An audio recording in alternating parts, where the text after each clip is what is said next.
Assalamualaikum warahmatullahi wabarakatuh. Perkenalkan, nama saya Nita Nuradila dari C10 Manajemen dengan NPM 101214146. Di sini saya akan membahas bab 11, yaitu membangun kepuasan dan loyalitas pelanggan. Untuk yang pertama, kepuasan pelanggan. Kepuasan pelanggan adalah tingkat keadaan yang dirasakan seseorang yang merupakan hasil dari membandingkan penampilan atau hasil produk yang dirasakan dalam keseluruhan dengan harapan seseorang.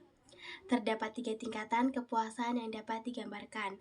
Untuk yang pertama, bila penampilan produk kurang dari harapan, pelanggan merasa tidak puas. Untuk yang kedua, bila penampilan sebanding dengan harapan, pelanggan merasa puas. Dan yang terakhir, yang ketiga, yaitu apabila penampilan melebihi harapan, pelanggan merasa sangat puas dan senang. Kepuasan pelanggan dapat terpenuhi melalui kualitas pelayanan yang baik dan beberapa faktor dan keadaan. Kepuasan pelanggan berkontribusi pada sejumlah aspek penting seperti terciptanya loyalitas pelanggan, meningkatkan reputasi perusahaan, menurunkan elastisitas harga, mengurangi biaya transaksi masa depan, dan meningkatkan efisien dan produktivitas karyawan. Kepuasan pelanggan juga dipandang sebagai salah satu indikator terbaik untuk laba masa depan. Terdapat beberapa faktor yang mempengaruhi kepuasan pelanggan, seperti pendekatan dan perilaku petugas, prosedur perjanjian, waktu tunggu, fasilitas umum yang tersedia, fasilitas untuk pasien, dan hasil terapi dan perawatan yang diterima. Untuk yang kedua, mengukur kepuasan pelanggan. Untuk mengukur kepuasan pelanggan dapat digunakan beberapa metode. Untuk yang pertama, sistem keluh dan saran. Metode seperti kotak saran, kartu komentar, atau saluran khusus yang digunakan menerima atau umpan balik dari pelanggan. Untuk yang kedua, mengukur kepuasan pelanggan. Untuk mengukur kepuasan pelanggan dapat digunakan beberapa metode. Yang pertama, sistem keluhan dan saran, yaitu media seperti kotak saran, kartu komentar, atau saluran khusus yang digunakan untuk menerima umpan balik dari pelanggan.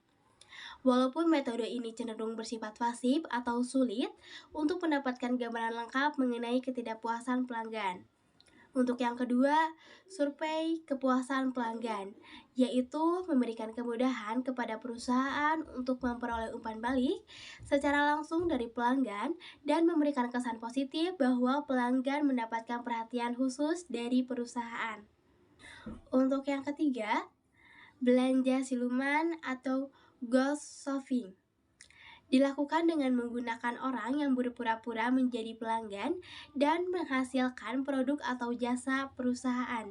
Untuk yang keempat, analisis kehilangan pelanggan, yaitu perusahaan menghubungi pelanggan yang berhenti membeli atau beralih untuk memperoleh informasi mengenai alasan perubahan perilaku.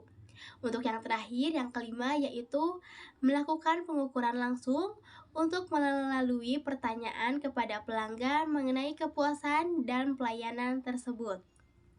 Dan selain itu, kepuasan pelanggan juga dapat diukur melalui variabel-variabel kepuasan pelanggan seperti bukti nyata, keandalan, daya tanggap, jaminan, dan empati. Untuk yang ketiga, loyalitas pelanggan.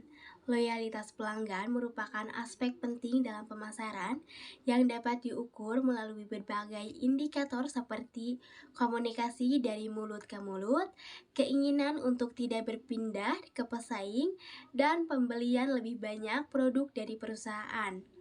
Menurut Pedwix, loyalitas pelanggan dapat dibedakan menjadi 4 golongan, yaitu konsumen loyal, konsumen normal, konsumen setengah loyal, dan konsumen tidak loyal. Loyalitas pelanggan juga dipengaruhi oleh citra perusahaan, di mana citra yang baik dapat memicu kepuasan dan loyalitas pelanggan. Untuk mengukur loyalitas pelanggan, metode yang umum digunakan antara lain adalah memberi skor dari 0 sampai 10 menjadi Net Promoter Scale dan melalui pengukuran aspek-aspek seperti pembelian berulang, otorisasi produk, dan program peningkatan kepuasan dan loyalitas pelanggan.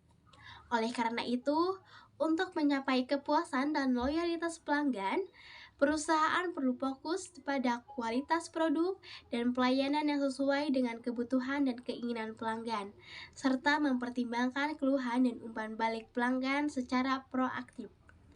Sekian dari saya, mohon maaf apabila ada kesalahan. Terima kasih. Wassalamualaikum warahmatullahi wabarakatuh.